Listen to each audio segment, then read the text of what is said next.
భారతదేశం అంటేనే సంస్కృతి సంప్రదాయాలకు నిలయం. ఎంతో ప్రాచీనమైన ఈ సువిశాల దేశంలో ప్రజలందరూ గొప్పగా జరుపుకునే పండుగల్లో విజయదశమి ప్రాముఖ్యమైనది.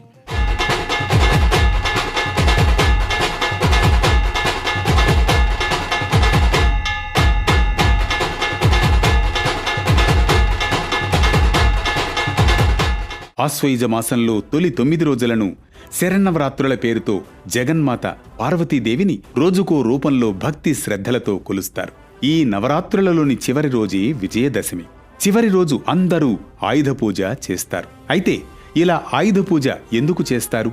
దీని వెనుక పురాణ గాథలు ఏమైనా ఉన్నాయా? ఇప్పుడు తెలుసుకుందాం.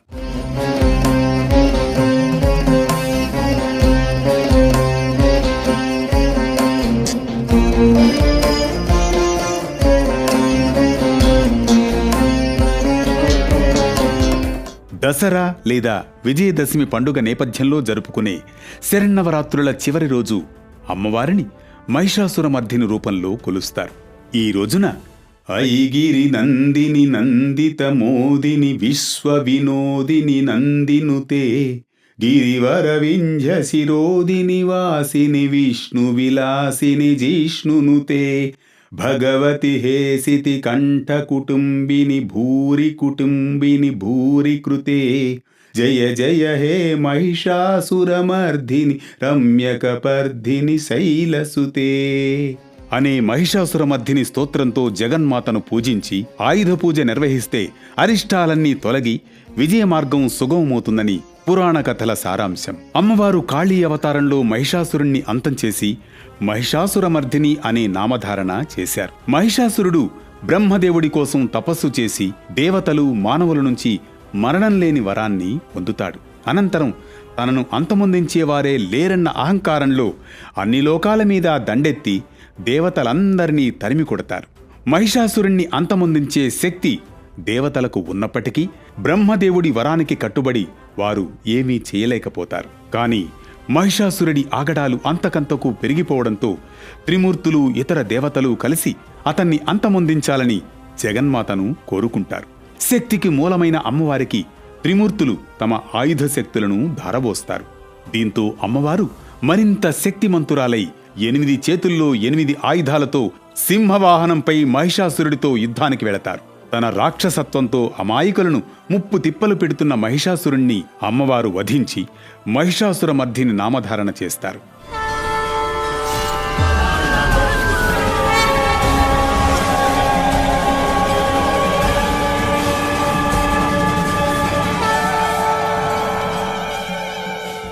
అయితే అప్పుడు అమ్మవారు మహోగ్ర రూపంలో ఉండడంతో దేవతలంతా ఆమెను శాంతపరిచి రాక్షస వధతో విజయం సాధించినందుకు కృతజ్ఞతగా ఆయుధాలకు పూజ చేస్తారు.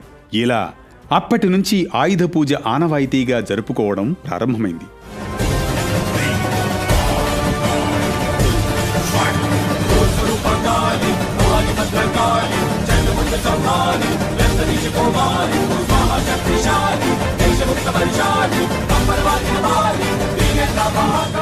అందుకే విజయదశమి రోజున వ్యాపారులు, ఉద్యోగులు, ఇతర వృత్తుల వారు తాము ఉపయోగించే పనిముట్లు, యంత్రాలు, వాహనాలను శుభ్రం చేసి వాటిలో చైతన్య రూపంలోని శక్తి స్వరూపిణిని మననం చేసుకుంటూ పూజలు నిర్వహిస్తారు. దీనికి సంబంధించిన మరో పురాణ కథనం కూడా ప్రాచుర్యంలో ఉంది.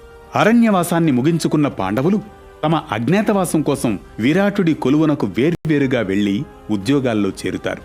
ఈ విషయం తెలుసుకున్న కౌరవులు పాండవుల అజ్ఞాతవాసానికి భంగం కలిగించి వారిని మరో 14 ఏళ్ల పాటు రాజ్యానికి దూరం చేయాలనుకుంటారు.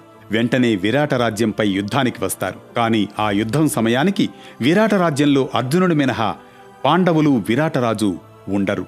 తప్పని పరిస్థితి కావడంతో బృహన్నల రూపంలో ఉన్న అర్జునుడే తన సారథిగా విరాట రాకుమారుడైన ఉత్తరుడు యుద్ధానికి వెళతాడు. అయితే ఆ సమయంలో తన ఎదుట ఉన్న కౌరవ సైన్యాన్ని చూసిన ఉత్తరుడు వణికిపోతాడు.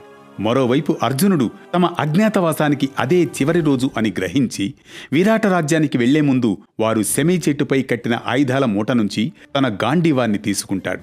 దానికి పూజలు నిర్వహించి కౌరవ సైన్యంపై ఒకే ఒక్క మన్మోహనాస్త్రంతో విజయం సాధిస్తాడు. విజయదశమికి ఒక్కరోజు ముందు జరిగిన ఆ యుద్ధంలో అర్జునుడు తన గాంధీవానికి పూజలు చేసి విజయం సాధించడంతో అందుకు గుర్తుగా అప్పటి నుంచి ఆయుధ పూజ ఆనవాయితీగా వచ్చిందని పండితులు చెబుతూ ఉంటారు.